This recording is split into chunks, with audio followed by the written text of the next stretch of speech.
Let's get the hostages out. Let's get the ceasefire done. But no change in policy in terms of arms and so forth. No, we have to get a deal done. So that right there was one of the few very direct, specific, needed questions during the CNN interview with Kamala Harris. A lot of it was social media stuff and trying to create viral moments. But that question about will there be a change in policy from Joe Biden to Kamala Harris was important. I think a lot of people were waiting to find that out, and now we know.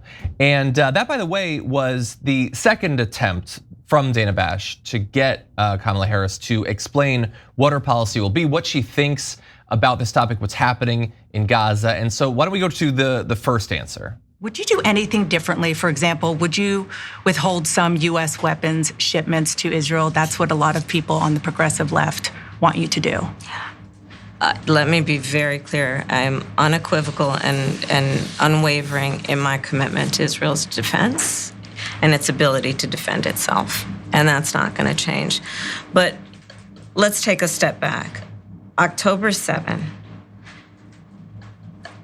1,200 people were massacred. Many young people who were simply attending a music festival. Women were horribly raped.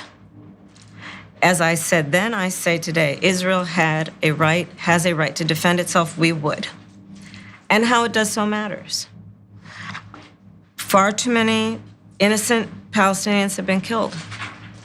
And we have got to get a deal done.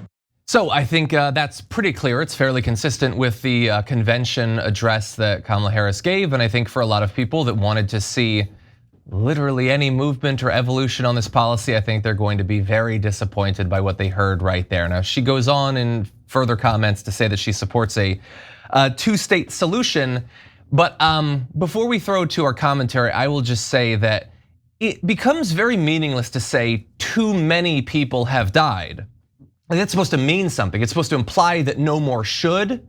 But if you're not willing to change anything, then no, too many people haven't died. Not to cause any effect, actually. Too many have died for you to not have to say that, I guess, but not to actually do anything about it. Certainly not to do anything that would result in fewer people dying. And when someone is saying way too many civilians have died, maybe let's not send the arms that are disproportionately killing civilians.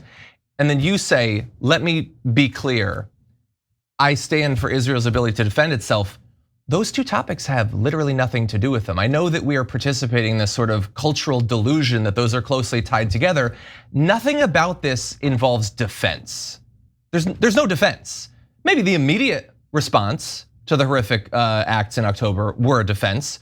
We're months away from anything within sight of defense. This is offense.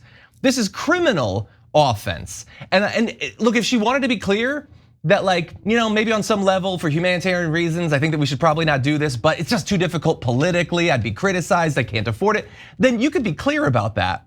But the way that she's explaining it, I find to be about as unacceptable as the lack in change in policy. And not to say she's a terrible candidate, hate the candidacy. I understand people seem to believe that you have to agree with either everything that a politician does or pretend that you do by not addressing some of the issues. Or if you criticize them, you want them to lose. And I think I've been very clear that I don't. But that was not a good answer, particularly coming as it is as the follow-up to a speech that a lot of people who care about what's happening in Gaza found to be unacceptable. Hey, don't scroll away. Come back. Because before the video continues, we just want to urge you to lend your support to TYT. You power our honest reporting. You do it at tyt.com/team, and we love you for it. First, let me question the framing. Dana Bash said, here's what people on the progressive left want you to do. No, look, it isn't about progressive left or the right wing or any part of the wing. It's if you want a ceasefire, you have to use your leverage. If you're not using your leverage, you're saying, I don't actually want a ceasefire. So it doesn't have anything to do with where you are in the political spectrum. It has to do with, do you have common sense? Do you understand how politics works? Do you understand how the world works? If you have leverage in anything and you choose not to use it, that's you saying, I don't mind. So when Kamala Harris then answers by saying, we're doing everything we can to get to a ceasefire, that is literally a lie. And there's no one that can say that it's not a lie.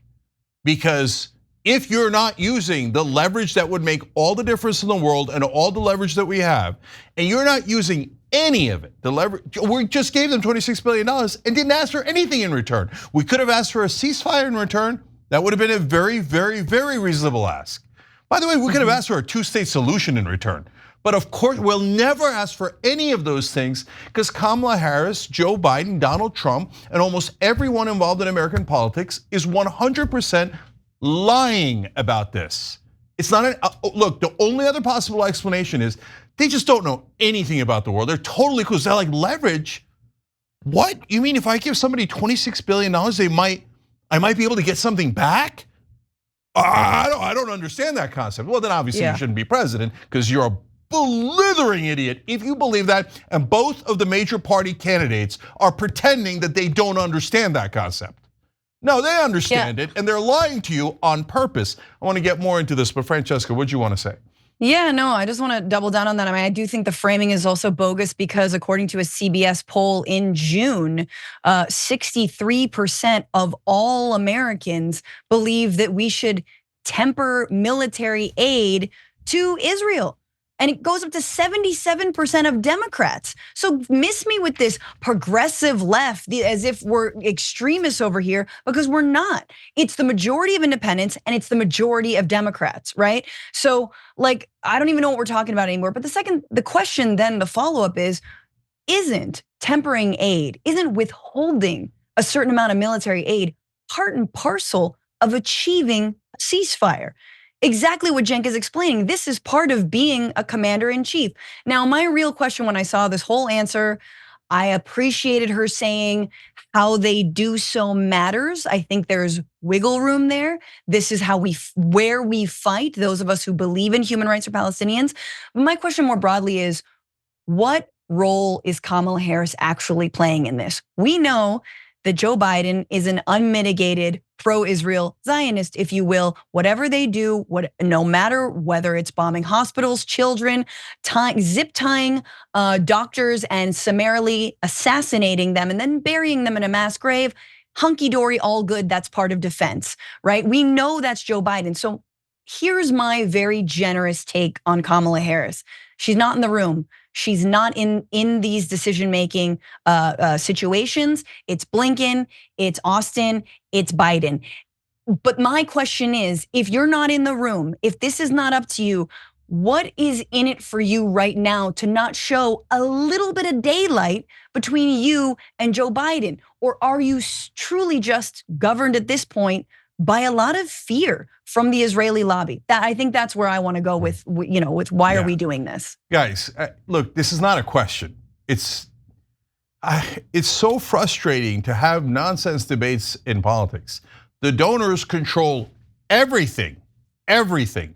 The only thing that passes is either that's stuff that is a win-win for donors and voters, and that's you're super lucky to get that, like the infrastructure bill, where okay, we're gonna get some new roads and bridges, but private corporations and the unions that donate to politicians are gonna just make a killing. They're gonna make an unbelievable amount of money and privatize some of our roads and just use us as indentured servants for the rest of our lives, etc. Right? So that's true in every category, in every issue. The only other thing that's allowed is release valves. Oh, okay, the population is about to explode. Here, let's take away pre-existing conditions because they're in a rage, right? So that's how our politics works. So when she says, let me be clear, I unequivocally and unwaveringly am going to support Israel's defense. What is she's saying is, let me be clear, I work for the donors, period. There's no other factor. It's not like Kamala Harris, while she was growing up in Oakland with a Jamaican dad and an Indian mom and in a generally progressive atmosphere, thought, you know what? I hate Palestinians. I love Israelis. God, I'm such a Zionist. Right. In my heart, Zionism blooms for no apparent reason when I have no connection to it, right? No, she doesn't care about Zionism one way or another. Honestly, she doesn't care about Israel one way or another. There's only one thing she cares about: campaign checks. If that breaks your heart, you're so late to understanding American politics. I love you, but you really are, whether you're on the right or the left. Wake up, snap out of it. It doesn't mean that they're all equal. To John's point, Kamala Harris is going to appoint different Supreme Court justices. There's plenty of reasons to support her over the maniac lunatic named Donald Trump. But on this issue, if you're saying like, oh, no, No, my candidate is an angel. She's perfect. So if she says AIPAC is where her heart lies, not because she got paid, she's gotten $5 million from AIPAC already, and that's when she wasn't running for president, okay? Joe Biden got $11 million from AIPAC, and on it goes. No, this is pure and utter corruption. It's also heartlessness. It's Kamala Harris saying, I don't care about the Palestinians at all. I'm using this interview as a way to broadcast to the donors. I'm open for business. No matter how much you slaughter the Palestinians, send me the checks and I'll send you 1,000 times in return from the American taxpayers. And that's what this is. That's 100% of what this is. If you think there's 5% something else, you're totally wrong. It's corruption defined. So unless the only other possible explanation is everyone involved, Dana Bash, Kamala Harris, Donald Trump, all of them, just the dumbest people you've ever met in your life. You're like, money? Oh, people care about money? Oh, I didn't know that. Oh, I thought it wouldn't make any difference at all if we used our leverage. Well, okay, then please, you're embarrassing, totally embarrassing. So when you say I care about the Palestinian people, and you say I won't use an ounce of my leverage, which I have an overwhelming amount against Israel, what you're really saying is I don't care about the Palestinian people at all. I'm doing absolutely nothing to help them. And as long as the check's clear, I'm going to allow this defense. That was 11 months ago, man. So you want to do defense 11 months ago, 10 months ago, we could have a conversation, debate about that. Now 11 months later, for over nearly 41,000 dead, 93,000 injured, 85% of the population displaced. Now we're going to do a story in a minute on the show about how they're back to bombing human rights workers, summarily executing them, have killed more human rights workers and reporters than all other conflicts combined on planet Earth. And they're back to blocking the trucks coming in with aid and starving the Palestinian people. And you're talking about defense? And now they're going into the West Bank in a large-scale operation, and they've bombed 3 foreign capitals. And you're talking about defense? Only the people who have been brainwashed by mainstream media would believe such utter nonsense. And Dana Bash, sorry, she's been good on other things, but here she is consistently embarrassing. So you don't you don't understand the concept of leverage? You didn't think to ask a follow-up question on that? Instead, you framed it as the progressive left. And by progressive left, of course, Dana Bash is signaling to her mainstream audience the radicals. The Israel is great and holy and moral, and all the good, decent Americans believe in funding Israel's defense 11 months later. But the radical left, you're not going to appease the radical left, are you, Kamala Harris? That was the framing of the question. And the reality is, as we just pointed out, that's nonsense on a logical level. And as Franny explained, 63% of Americans are apparently radical left. Yeah. So thanks for that. Well, 77% of Democrats under 30. I mean, this is all just going to blow up as college reconvenes, and students go out there and protest again. And Kamala Harris throws them under the bus once again for standing up for people's right to just simply live. Yeah. But John, I know we have to keep going. Yeah, I just want to say one or two things. So first of all, as many people know, the best defense is a good offense. Oh, so Jesus. From a certain frame of mind. Also, and look, especially coming off of the sarcastic comment I just made, a lot of people are gonna watch this and say, you guys are being unfair, saying that this isn't defense or whatever. You're just being unfair because it's them. You'd only do this if it was them. Do you understand that Russia says that they need to occupy and conquer Ukraine to defend themselves, that it's for their national security? They say it because that's what countries do. By the way, how many years did TYT criticize the United States government for the invasion and occupation of Iraq and Afghanistan, which was defended by politicians on both sides of the aisle and the media as being necessary for our national defense? Yeah. They always do this. No party's gonna be like, we just really love conquering them, it's awesome. They always say it's a defensive thing. We are simply, definitionally not being unfair. The network was founded on this sort of criticism and not of Israel. And then finally, you said, some people might delude themselves into thinking that Kamala has, obviously she has a great position on this because I like her, so she must have a great position. I think some people might do that, but I think a more common response is just, let's just not talk about it. Let's just pretend. Like we'll talk about the things we like, which we do, and then for the things that we don't, shh, everyone shut up, don't say it. And that bothers me more even. Like I still remember Captain Jean-Luc Picard telling Wesley Crusher, the first duty of a Starfleet officer is to the truth.